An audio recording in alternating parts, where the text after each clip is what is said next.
Hi everyone, it's me, Sandy Cruz of Sandy K Nutrition, Health and Lifestyle Queen.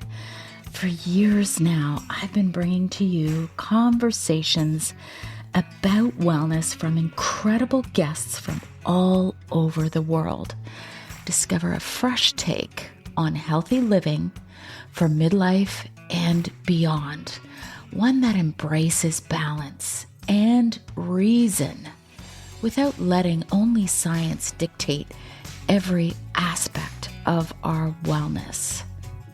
Join me and my guests as we explore ways that we can age gracefully with in-depth conversations about the thyroid, about hormones, and other alternative wellness options for you and your family.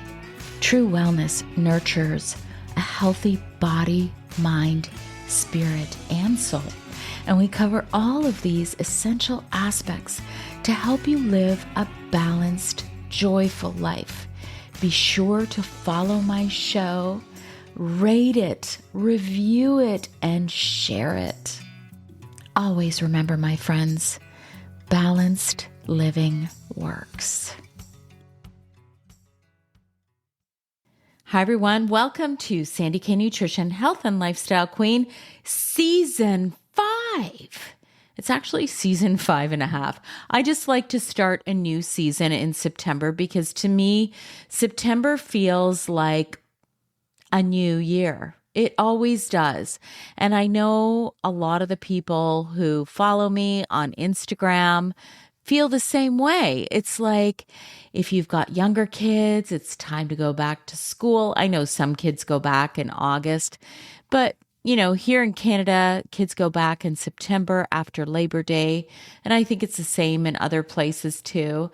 And, whether you've got kids going to university or even if you don't have kids, September hits different. I didn't really do much this summer except work with my husband on his business. And I didn't record a lot either. So I've got a lot of recording to do to be able to fill my funnel of amazing recordings for all of you who have been following me for over 5 years.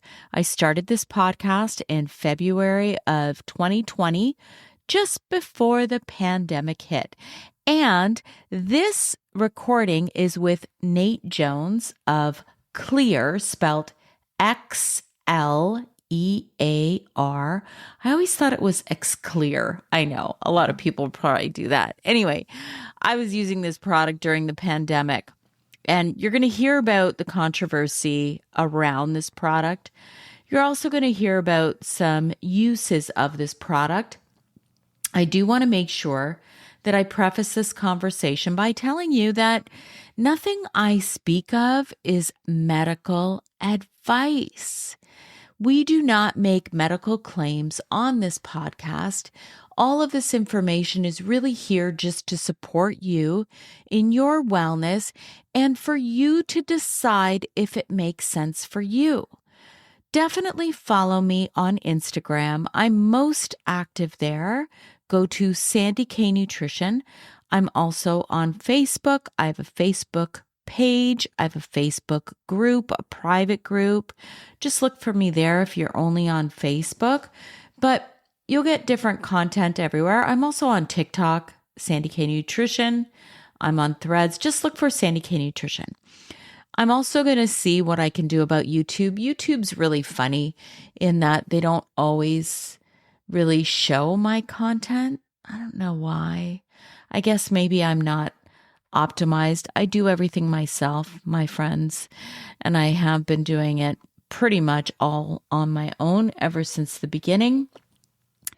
And I might as well go back a little bit and talk about my story because it's like a new year, right?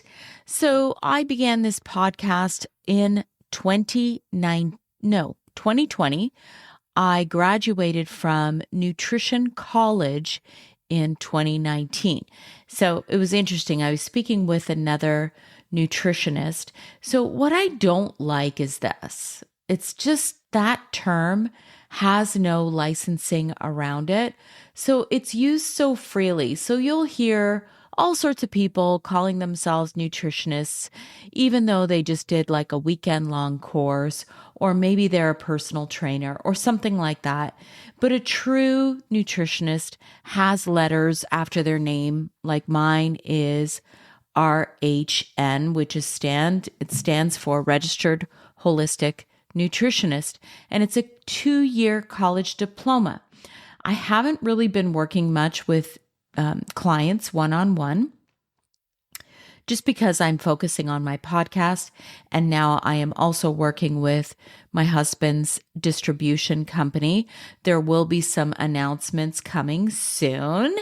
And it's a crossover and it's a natural synergy that I work with my husband to develop the health and wellness leg of his distribution company, right? It just kind of makes sense. So I am around. I've been a little quiet all summer long. I'm excited to bring this conversation to you with Nate. It's a very authentic, real conversation, which is something I try to bring to you each and every week. I can't obviously make my guests be a certain way, but one of the things that I'd say I'm pretty good at is to be able to have authentic, real conversations and do my best to bring that out in all of my guests. So with that, I'm going to ask you to share my content. Engage with it, like it. So I have so much competition out there, and I don't even try to compete because I don't put, let's say I don't put a lot of influencer money behind what I do. I hope that it catches on. I feel like, the world is full of this pay to play, and I don't personally like it in a lot of ways. Not saying that there aren't people who are authentic and doing great things who also pay to play, but a lot of us here are just trying to put good out in the world and don't have those kind of funds. We're not celebrities. We don't have thousands and thousands of advertising dollars, that's me. I just hope and rely that word of mouth will keep me alive in what I'm trying to do, which is really trying to bring you real conversations that are not mainstream, that you're not going to hear on the news. You're not going to read it on Google. It's going to just be a real conversation that you can take with you, not as medical advice, but you can go, all right, this might be something that could help me, and this might be something that resonates with me. So that's my whole purpose, my friends. I also write on Substack. I am an English literature graduate, so I do write. I have released one book. It's actually not a book. It's a guide. It's the Essential Thyroid Guide. It is on Amazon, and it is not a clinical book.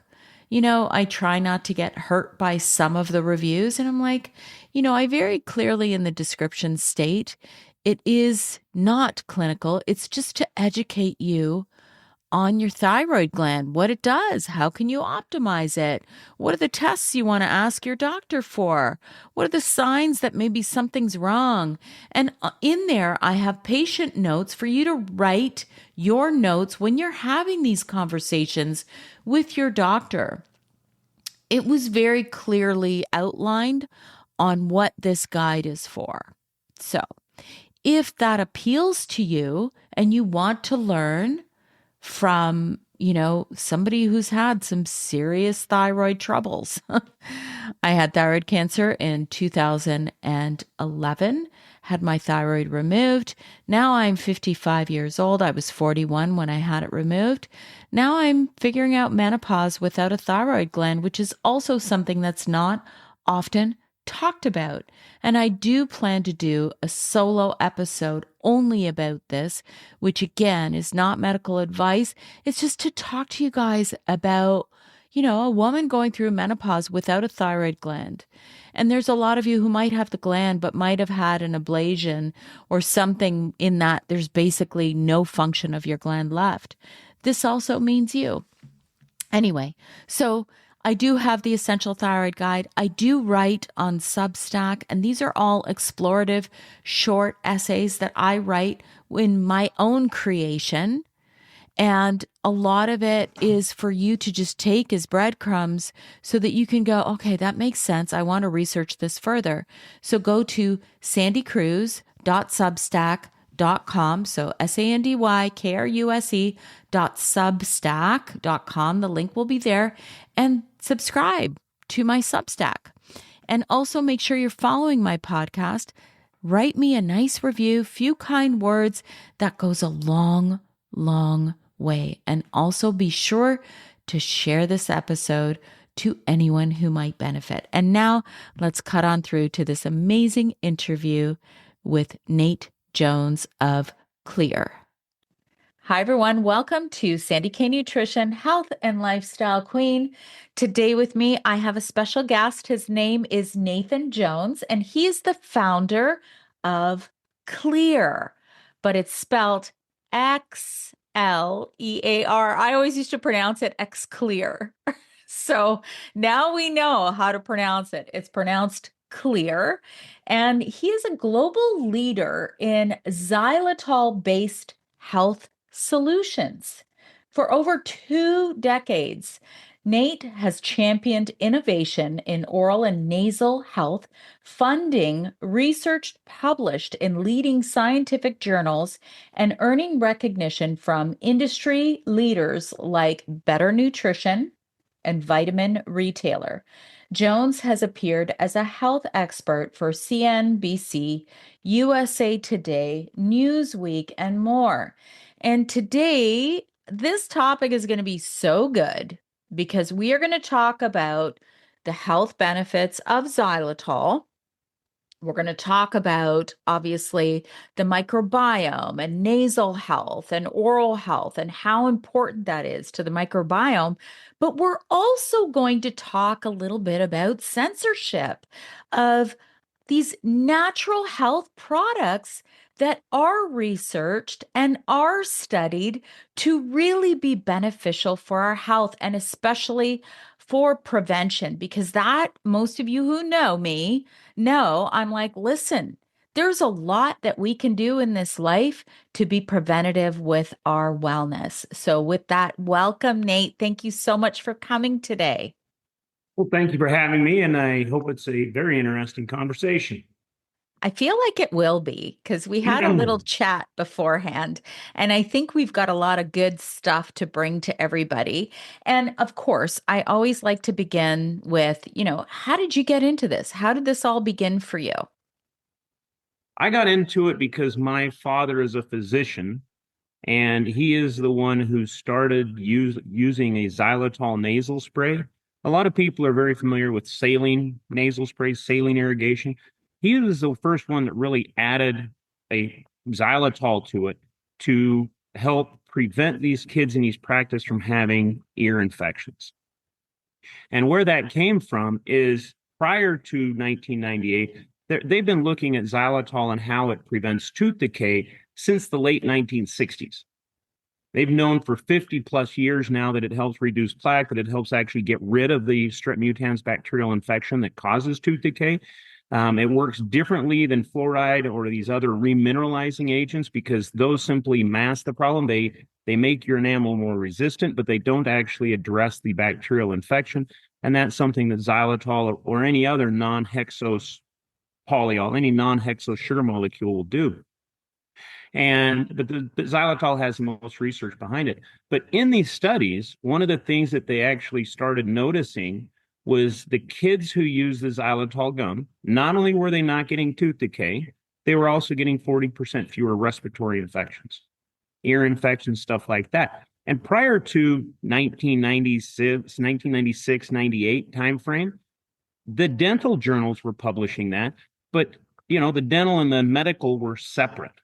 They were separate places, and you wouldn't find people going in and researching a medical topic and being able to pull up the dental journals in that. And when PubMed came online, that was the first time that all of these were collated and searchable on the same database. And my dad being a physician, he went in and he started querying preventing ear infections in babies because he had a bunch of kids with recurrent otitis media in his practice. And what kept coming up were these dental research studies. And then in 1998, there was a paper that was published in the Journal of Antimicrobial Chemotherapy where they showed that what's happening is the xylitol is blocking the strep pneumo, the H flu, the MCAT, these common bacterial pathogens from adhering to the tissue. And if you block that adhesion, then obviously you don't get sick because the bacteria or the virus has to adhere to the tissue. Then it penetrates into the cell, and that's where you have an infection. And so he came up with the idea of using it in a nasal spray because he had children that were too young to chew gum that were having ear infections. And, ear infections start in the nose. They really aren't, they don't start in the ear. They start in the nose. They go up through the eustachian tube into the ears. So he started using it in a nasal spray, and these kids stopped getting sick. And he had such good results with it that he started using it on older children and children that have a lot of respiratory issues. A lot of times they have multiple issues. And part of that is because you have what is commonly called a biofilm, like you have plaque on your teeth. That's a biofilm. And if you have chronic respiratory issues, whatever type they are, chances are pretty good you have a biofilm buildup in your upper airway. There was a great paper written by a Dr. Ronald Hoffman. Any paper that I reference, though, I want to make sure that you can go to our webpage, and we have a page where every study that I reference, it'll be there. You can read the summary of it, and then there will actually be a link where you can go to this actual study in the medical literature and do that. Again, our webpage is xlear.com, and I encourage people to go there and read up on it themselves. Don't trust me 100%. Most people don't know me from Adam, so go there and read the studies, please. But he started using this on older children who were having constant respiratory allergies. And within a couple of weeks, they started being better also. They stopped needing to come in for their allergy treatments every week. They were out playing sports again. And so I was actually working doing underwater welding, underwater construction out in the Gulf of Mexico on the oil rigs. And I came up to visit him one time and, he told me about it. And I said, well, why don't we go and sell it? He goes, I'm 63. I don't want to risk my retirement. And I said, well, okay, I'll do it. And so in 2000, I started a company, and here we are today. Okay, you are blowing my mind about the whole ear infection thing. And I'm going to tell you because my daughter, she's now almost 20, but she was that kid. I actually have pictures of her, Nate, with cotton balls in her ears because I was using herbs to try and help the ear infection so she wouldn't go on yet another course of antibiotics. I mean, this was going back, like I said, 20 years, and I was still like a holistic mama back then, but I didn't know about xylitol. Like, so I don't know, that's like 20 years ago. No, a little less. She would have been, around 2 years old. But then interestingly enough, the allergies to peanuts came up soon after that, like severe anaphylaxis. But the whole point is that I was this desperate mom. I didn't know what to do. She was a toddler and she kept going on all these courses of antibiotics. And then, there were times that she would have to be on puffers. So how do you even use xylitol? Like you said, there are kids too young to chew the gum. So what do you do? Like make them rinse with it? Like how do you give them xylitol when You they're just two use years a old? nasal spray and spray it up their nose. Oh, you can do that for a Yeah. child.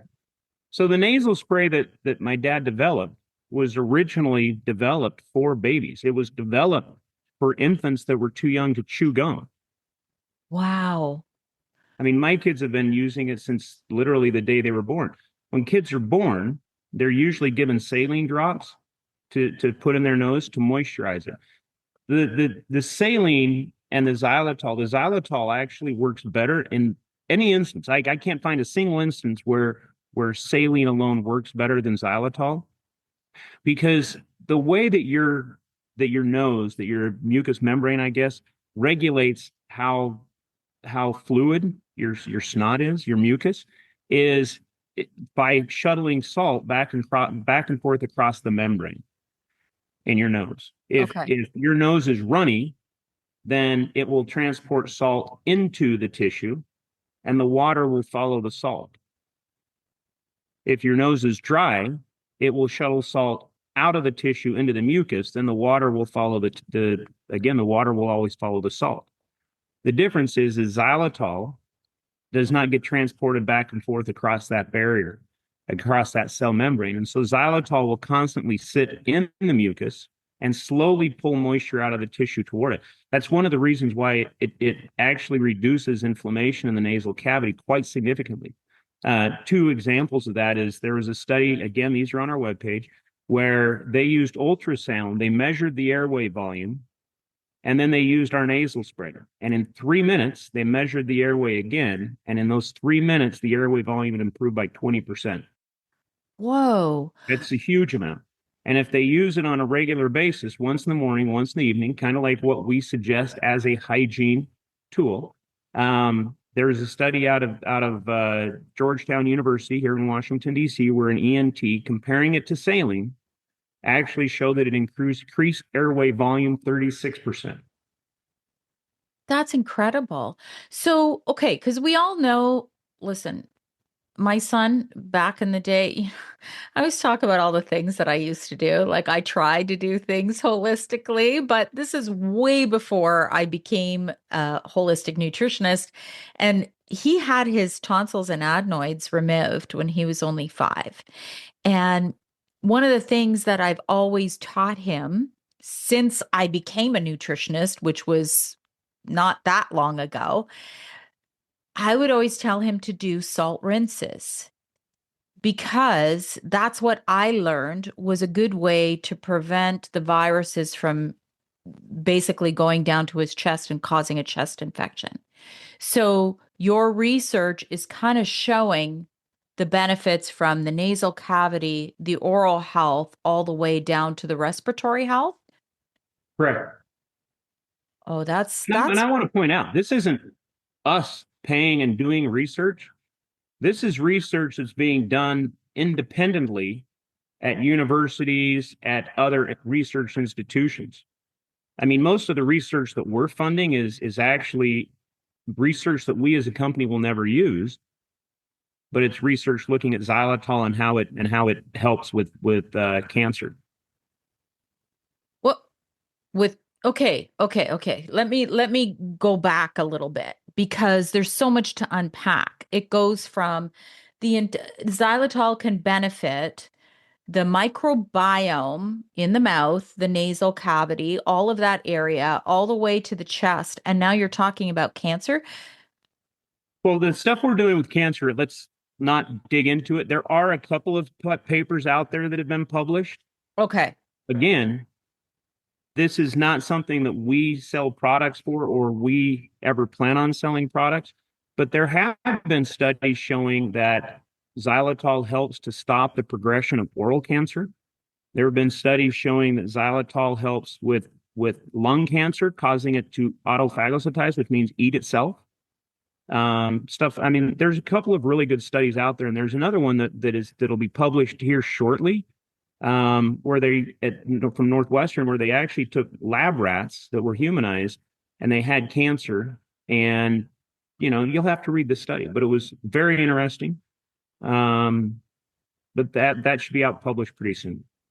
Okay. How does xylitol affect the microbiome? I mean, you kind of touched on how saline works and how it helps to move salt, I guess, in and out of the tissue. But how does xylitol work to affect the microbiome? Well, so xylitol is a carbohydrate. Okay, Yeah, it's a sugar alcohol, it's a right? sugar alcohol. But the difference is if you think about this for a couple of minutes, if you go back before we started refining sugar, what do you think the number one sugar carbohydrate that we were eating was? It was 5 and 4 carbon sugars. Because the 6 carbon sugars that we're using that are refining, those only come out during the harvest time. And so we would have those when fruit was being harvested, when grains were being harvested, that's when we would have the six carbon sugars. But the rest of the time, the number one sugars that we were eating were five carbon sugars. And five carbon sugars are part of the if you ever, if I'm trying to not go too deep into biology class here, but plant walls are made up of xylan, and that xylan sounds a lot like xylitol because that's really where it comes from. So any plant wall that, you know, that's made up with xylan, which they all are, that those are long carbon sugar alcohols that like xylitol, that's where that comes from. Okay, you're blowing my mind here. By the way, I hated biology, just so you know. So I'm trying to get into that scientific mind because I think this is important. Because a lot of people, like, you know how a lot of the keto stuff is using sugar alcohols. And Mhm. if you eat too much of it, it's going to upset your stomach, right? Like, if you're eating mounds of it, it could give you a little bit of digestive upset. It does, but if you continue using it on a regular basis, you're going to switch your gut microbiome back to a healthier microbiome, more like what our microbiomes were 300-400 years ago. Why is that, Nate? Well, is Because it that's what we were eating 300-400 years ago before we started adding refined six carbon sugars into our diet. was basically the sugar alcohols from plants, is what you're Yeah, saying. correct. But you hear that too, right? You hear about people getting digestive upset now if they eat too many plants. Correct. But That's fascinating. what you have to do is you have to let your gut microbiome adjust. I mean, if you start eating a lot of plants and and you start getting digestive issues, keep eating it. I mean, give your gut microbiome a couple of months. You might have to put up with some uncomfortable moments, but continue doing that and maybe do it more of on a gradual thing. Because if you let your gut microbiome adjust away from the six carbon sugars that our standard American diet is today, you get to be a healthier microbiome. It's interesting that you say that because I have made a concerted effort. I am a nutritionist. I do try and eat whole, real foods. I don't believe in specific diets, but I did notice like when you add in a ton of plants, you can feel the difference in your gut. And there is this adjustment period for sure. So, but of course, we're not talking about eating mounds and mounds of sugar alcohols because in something like this, like the nasal spray, you shouldn't feel digestive upset from You using it. would, I don't know that we've ever had anybody from the nasal spray complain. And I mean, usually where it is when you're using it to cook. And a lot of people that are diabetic, they're going to use xylitol or erythritol, a lot of these sugar alcohols, because especially erythritol, because there are zero calories. Your body cannot metabolize erythritol, and so you get something that's sweet and that has no calories to it. Yeah, I used to do the whole keto diet and everything that I made, baked with was using xylitol. And I think not xylitol, erythritol. It was erythritol that I used. And I almost think I overused it. Is it possible to get too much xylitol Um, or erythritol? Like, is that I'm possible to have too I'm much? sure there is, but if your option is to have too much sugar, I think you're going to be better off having more erythritol than you are having sugar. But what I actually use a blend of xylitol and erythritol, 60% erythritol, 40% xylitol. That's what we use in my house when we're cooking and we want to make something sweet. It works just like sugar. It has some calories to it, but not nearly as many. You get, I mean, you're down to about, I can't remember what it was. We figured it out once, but I think you're down to about 3 calories instead of 16 for a tablespoon. You get the sugar, you don't get any of the gastro issues. We haven't had any of those at that blend. Okay, so let's get into some of the actual xylitol products. So there's nasal spray. You and I had an interesting little discussion about toothpaste, fluoride, and Yeah, that because you guys also make a toothpaste that's xylitol. correct. And we have mouthwash and gum and mints. Again, the big body of science behind the utilization of xylitol is actually, I mean, it's actually in how it prevents tooth decay, and it does it by treating the strep mutans bacterial infection that is in your mouth, as opposed to what our dental industry is telling us is the solution is fluoride, fluoride, and more fluoride, and after you've had too much fluoride, then use some more fluoride.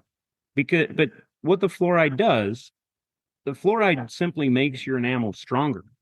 When your enamel demineralizes, if you have fluoride and it remineralizes from hydroxyapatite, which is what our enamel is made of, to fluorapatite. And fluorapatite, nobody questions, it's stronger than what hydroxyapatite is. So if that was the only option you had, that's actually not a bad option. It's a great option to use because it makes your enamel stronger. But the problem is that we know that there's so many other options that work better than fluoride at remineralizing and strengthening your teeth. And there's other options that work better at actually treating the bacterial infection.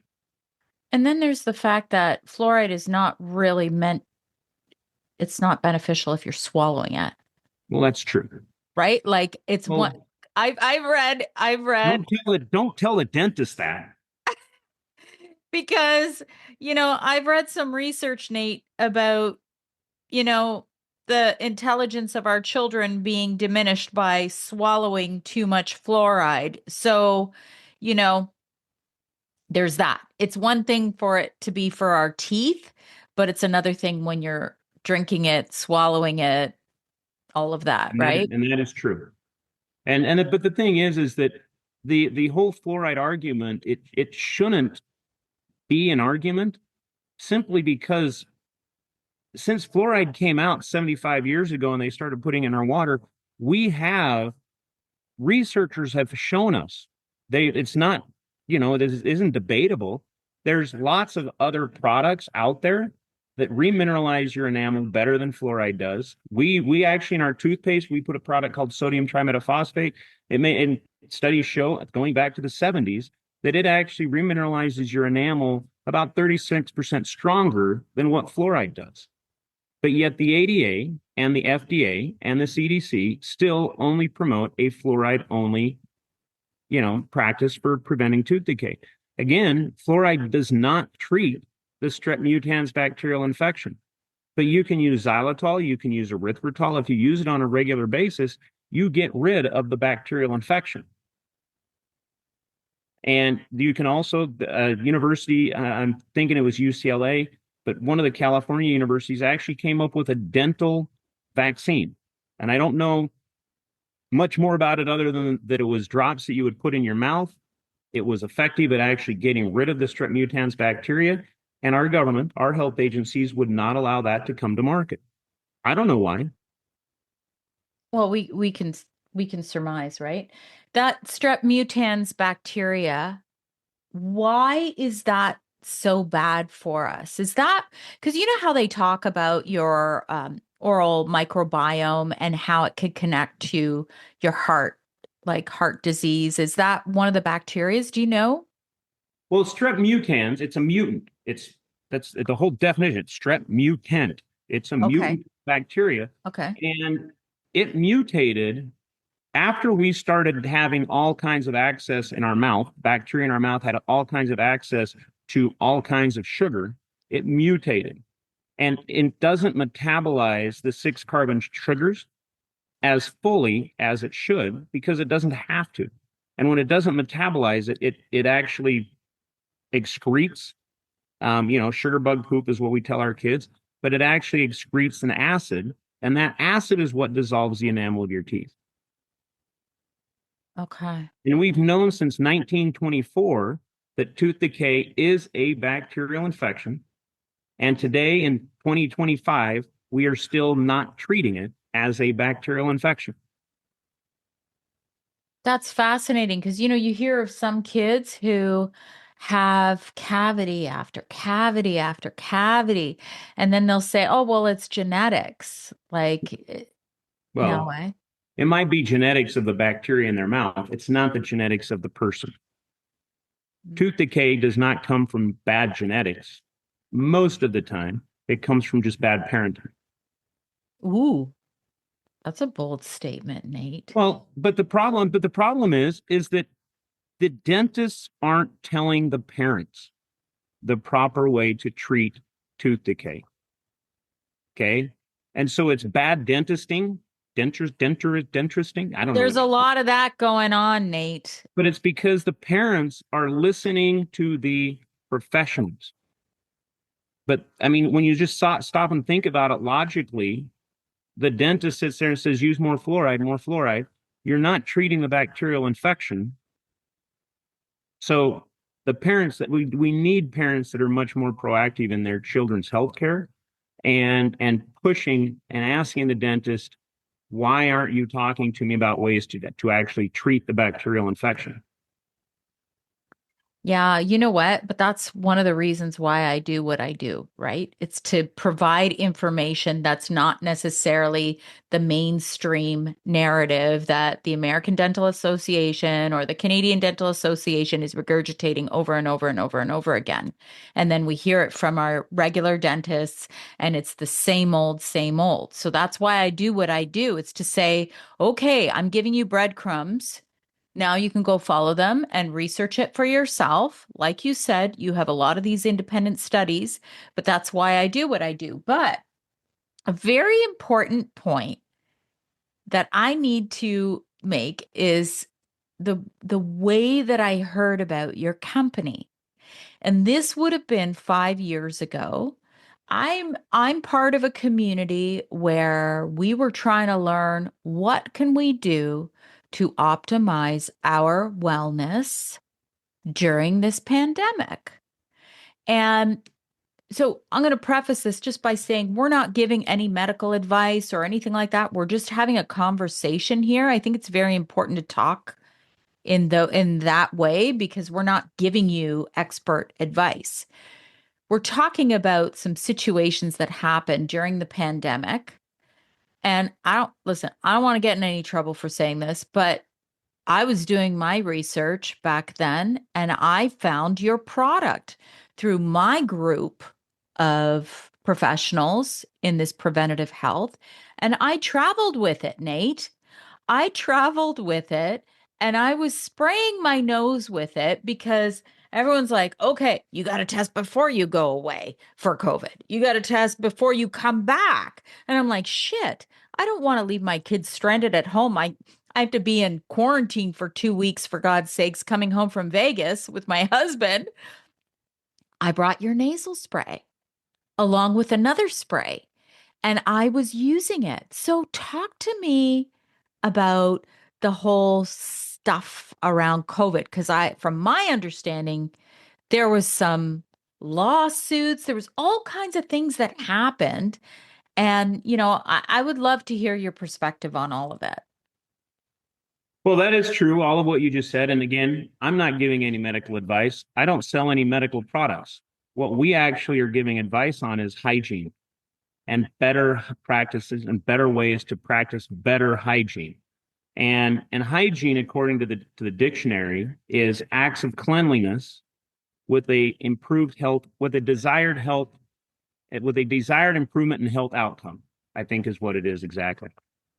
And I think that should be changed just a little bit to where it's acts of cleanliness and moderating a microbiome, a gateway microbiome for acts of improved health or for a desired improvement in health outcome. Because most of the times that we get sick, it enters through our nose or our mouth.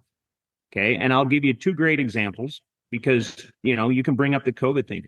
During COVID, in early 2020, there were two papers that came out, one out of Israel, one out of Canada, where they actually showed and pointed out that if you had periodontal disease, which is inflammation of the gums, and you caught COVID, you were 8 times, not 8%, 8 times more likely to be hospitalized and die from it. Okay, that's a big number.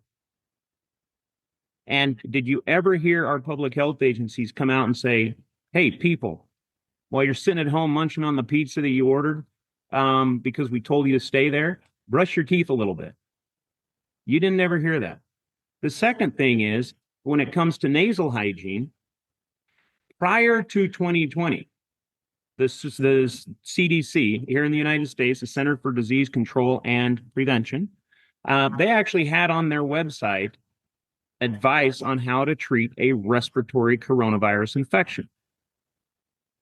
And it was by using nasal saline irrigation to physically reduce the viral load in the nose, to make it so it didn't spread to the lungs, and to make sure that you didn't, breathe it out on other people, because you're washing all those viruses out of your nose and they're going down the drain. And in early 2020, the NIH actually funded a study that was done at Vanderbilt University in Nashville, Tennessee. And in that study, they took 60 patients, all of them over the age of 65. All of them had other comorbidities. Every single one of them had symptoms. Every single one of them tested positive. And every single one of them used salt water, and they were better in under a week. And you would think that the government agencies, if they truly were looking out for the best interests of our populations, they would have said, hey, people, go down to the store. It's going to cost you about $10, but if you get sick, start using a nasal irrigation. But they didn't. And that's where hygiene comes into it. They were ignoring the hygiene solution. And to go further on it, when it comes to adding other ingredients like xylitol, there was a study that came out of the University of Tennessee in Knoxville, where they were looking at how xylitol and iota-carrageenan blocked the ability of SARS-CoV-2 to adhere to the tissue. Okay, and I mentioned earlier that my dad made this whole product because a study came out showing how xylitol blocked bacterial pathogens. We had never looked at it at blocking viruses, and we should have. But this study, we could actually, once you saw that study, it was like, okay, if it blocks the SARS-CoV-2 virus to an undetectable level, then that's going to have a huge impact on reducing infection. The same way washing our hands, the same way using salt water. We tried to share that information with our government, and our government, the Federal Trade Commission, they actually sent warning letters to me and my company, Xlear. They sent them to Navage. They sent them to NeilMed, some of our competitors, and told us not to share the data from these studies. And the other companies that I just mentioned, those companies, they said, okay, we won't, we'll be nice. We're going to do what you tell us to do. And they shut up about it. We continued to share that information, and the government sued us. Okay. And they came back and they kept asking really bizarre questions. They came back and said, you can't use this study because it wasn't done on human airway tissue. No, it was done on what is the pharmaceutical industry standard, which is vero kidney monkey tissue. But they said, well, that's good enough for the pharmaceutical industry, but you, a hygiene product, you need to go out and do it on human airway tissue. So they're holding us to a higher standard for something that's not even a drug. They hold it to a higher standard. But the good thing about it is we went and did the study that they asked. We actually did the study on looking at human airway tissue. And the interesting thing is, not only did we look at SARS-CoV-2, but we looked at RSV. We looked at H1N1. We looked at H5N1, the bird flu. We looked at rhinoviruses. We looked at a number of different viruses, and we looked at a number of different sugar molecules. And the interesting thing is, different sugar molecules block different viruses more effectively. The only thing that we have not found a sugar molecule that will block it is actually the rhinovirus. But all the other ones, that I just mentioned, we showed that you could block it. And the interesting thing is the FTC, when we went and shared that study with the FTC said, well, you can say that it blocks RSV. You can say that it blocks H1N1. You can say that it blocks H5N1, but you can't say it about SARS-CoV-2. And at that point, I just said, this doesn't make any sense. just, and I told my attorneys, I said, just kind of let them sue us because what they're saying doesn't make any sense at all. And we're sitting here trying in good faith to share the studies and actually discuss the studies with these people at the FTC. But it was kind of like chit-chatting with children because they made no attempt to even understand what we were talking about. They said, you do it the way we say to do it, or you don't do it at all. And so they sued us, and we spent $3.5 million over 4 years fighting them in court. And about a month and a half ago, I mean, in my opinion, I think that they knew that they were going to lose. And rather than have a judgment against them, they just quit and said, okay, we'll dismiss it with prejudice, which means that they kind of admit that they're wrong and they're walking away from it. Whoa. I have a lot of questions in my mind, but I'm not sure we're going to go there. I just don't understand why. Why? What part of why? Why were you allowed to speak about all those other viruses except for the SARS COVID virus? Because it was never about the science. It was about the power. They had said we couldn't do it. Didn't matter what kind of studies we brought to them. They didn't care. They said we couldn't do it about SARS-CoV-2. One of the things that was very telling is when we were doing the deposition, we asked these attorneys, how long have you been with the FTC? 20 years. It was about the average, I think. And we asked them, how many times in 20 years has the FTC sent a warning letter to a company or an entity? And after sending out the warning letter, they received enough studies to where you were okay and you retracted the warning letter. And let me just put it this way, it's never happened. Right. And so you either have attorneys that are so brilliant that they've been batting 1,000 for a quarter of a century, or they're corrupt. Those are the only two options. Well, I think also, Nate, the fact is that just like you said with some of your competitors, they just didn't proceed further.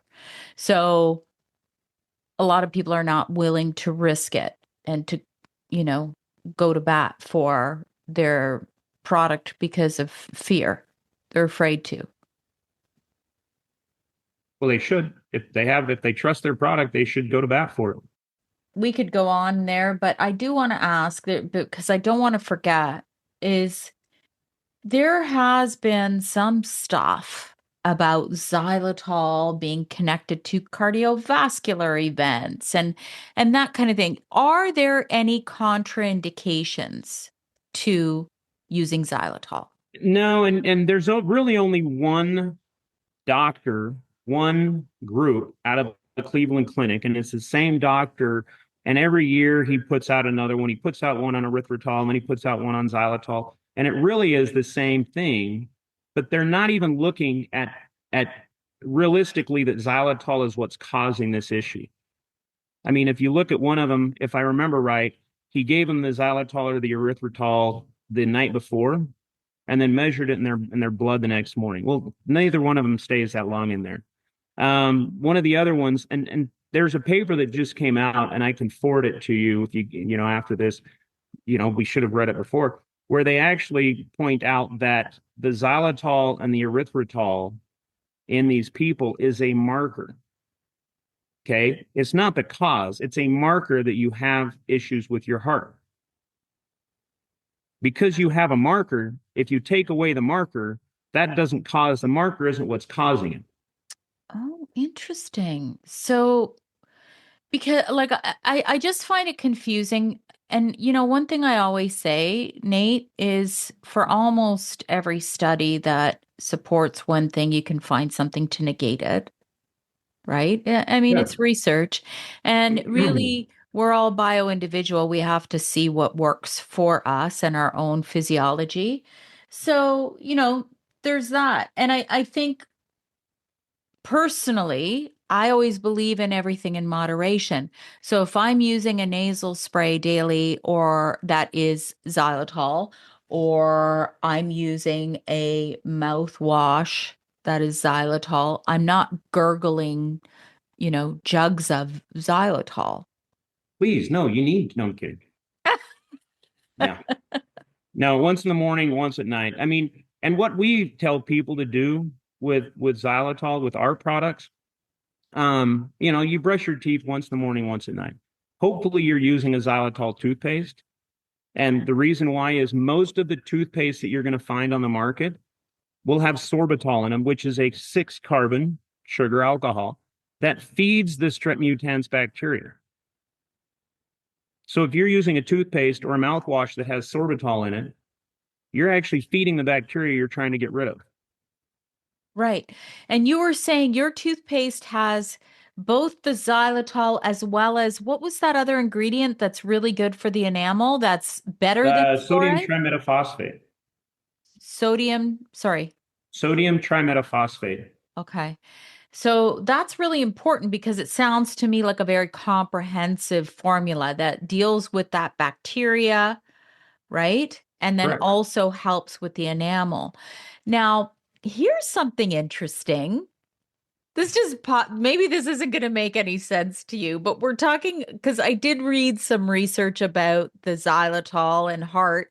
However, if the bacteria in your mouth is, let's say the poor bacteria is overgrown in the mouth, that in and of itself can cause heart disease. Absolutely. You see And what the reason why is if you have inflammation in your gums, bacteria, a good way to describe inflammation, and I describe this to doctors all the time, and a lot of doctors don't really understand the significance of why it matters. But think of it this way. Think of your tissue. Take a bunch of beach balls, okay? Let's say 50 of them. And if you fill them half full of water, you have a bunch of cells that are very malleable. And you could actually take those and stack them up and make a cell membrane, take the garden hose and squirt it, and no water gets through because they're all molding and filling in the gaps. Now inflame this tissue, inflame it by filling them all full. So now they're all tight balls that are inflamed. And how big are the gaps between each of those cells? Spray that wall with a garden hose, and there's all kinds of water getting through. yes. And so anytime you have inflammation in the mouth or anywhere else, what you're doing is you're opening up that membrane for bacteria and viruses and other pathogens, other things to go straight from your mouth straight into your bloodstream. Right. Totally makes sense. And I actually did a little bit of research before I recorded with you on the fact that you use grapefruit seed extract in this. What Correct. does that do? Well, we've been using it for 25 years, 23 years as a preservative. Oh, interesting. But it turns out that that in some of the studies that we did going back to to the SARS-CoV-2 again, in some of the studies that we did, the very first studies that we as a company did, we just sent our nasal spray up and had it tested to see if it killed the virus, sorry, to see if it destroyed the virus. And it did. And we originally thought that that was the xylitol doing it because the xylitol is the number one ingredient there. And until we broke it down to each of the individual ingredients, it was actually the grapefruit seed extract at 0.2% was annihilating the SARS-CoV-2 virus as effectively as a 70% solution of alcohol. Holy smokes. So that little formulation together in synchronicity is what's really helping when you're taking it for preventative Correct. measures. Correct. And, I also did some research because I know that grapefruit itself can, what is that enzyme? The cytochrome P450 enzyme. You know how that enzyme in a lot of medications, it can prevent absorption of certain Yeah. medications. The research that I did showed that there's not even close to enough that it would No. interfere with that. In 23 years, we've never had anybody call and say, hey, this has affected my heart medication. Right, right. And for me, I'm gonna look at every single ingredient. I know most people don't, but that's why we're here talking, right? Yeah. So, but okay, you know what? I think this has really been an incredible conversation. Is there anything that I didn't touch on that you'd like to touch on, Nate? Oh, I'm sure that as soon as I cut the feed, it'll be, oh, we should have talked about this. And, oh, we should have talked about that. We talked about it in oral hygiene. We talked about it in nasal hygiene. The two are very much connected. And the two are very much drivers of our gut microbiome. Our oral and nasal microbiome are really what drives the health of our gut microbiome. Um, if you want to really get off of pharmaceuticals, I think the most effective way to do it is through better oral and nasal hygiene. I mean, if you go back to the late 1800s to the mid 1900s, we had the largest increase in longevity and quality of life ever recorded in history. And the pharmaceutical industry and the medical establishment, they try to take credit for that. But if you go and look at it, what was truly driving that was that we were having clean water piped to our houses and we were having sewage taken away. And we had people going around teaching us. I mean, we had sanitation police, believe it or not, here in the United States. I don't know if you had them in Canada, but around the turn of the century, we had sanitation police that were going around and making sure that people were actually cleaning up their houses. We had water, we could bathe, we could wash our linens, we could wash our bedding. And so we started getting healthier. And the pharmaceutical industry came in and looked at all these and said, hey, well, let's make a vaccine for this. But if you go look at the actual charts of the diseases, the vaccines, for the most part, came in well after they started declining. And it was more hygiene and sanitation that improved that than it had anything to do with the medical establishment. And that's something that if we could get our public health agencies to focus on hygiene and sanitation, health or exercise and nutrition, those are really what I call the four pillars of great public health policy. I don't think that people working in public health should even be allowed to discuss pharmaceutical products. Leave that to the doctors, leave that to the pharmaceutical companies. They're going to get their pound of flesh. Trust me, I think we all, know that they have too much. But if you can rein in what public health agencies can talk about, to where they talk about those four things: nutrition, exercise, hygiene, which is personal, and sanitation, which is communal, you're gonna start to see some really increases in longevity and quality of life, like what we were seeing in the early 1900s. Yeah, I would have to agree with you because, you look at our nutrition, there's so many things that are really not doing well. Even like our water quality and our food quality. I mean, we didn't even get into mineralization of our soils. And, I see all these people like going and getting ozone water and then having nothing in their water. I'm like, no, please don't do that. Like chlorine and fluoride, okay, in our water, not great, but don't take away everything, all of our minerals, so that it's basically void of anything that we need in our body. So, yes, I would definitely align with you on that. And let us know, where can we find you? How can we find your products? Are they available worldwide?